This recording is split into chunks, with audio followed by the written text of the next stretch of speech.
C'est une nouvelle fois, on sent l'embarras ce soir, parce que finalement, il n'y a pas de décision annoncée par le gouvernement israélien. L'embarras quand on se retrouve face à ce genre de situation, c'est-à-dire une tir important de roquettes, mais en même temps, l'envie de calmer les choses plutôt que d'aller vers une nouvelle guerre.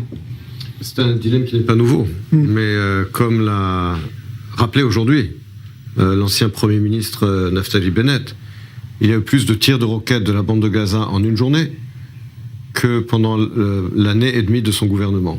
Ce qui montre que différentes politiques peuvent avoir différents effets, différentes conséquences.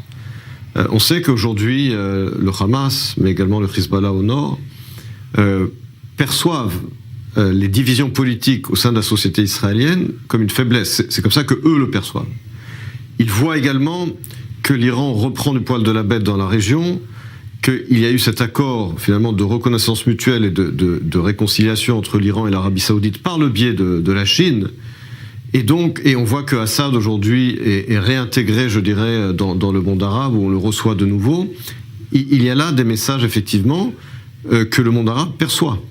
À côté de cela, comme cela a été dit, l'actuel gouvernement israélien est d'une certaine manière dans un piège, puisque l'actuel gouvernement s'était fait élire en promettant de reprendre la situation militaire et sécuritaire en main, qui n'a fait que se dégrader depuis 3 mois.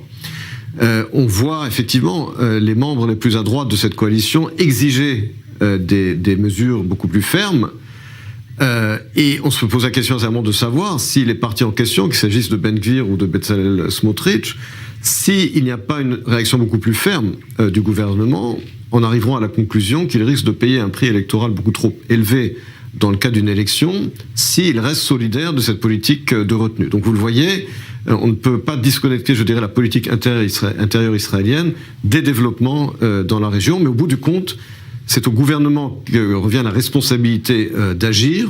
C'est pour cela qu'il a été élu, et c'est au bout du compte la responsabilité du gouvernement.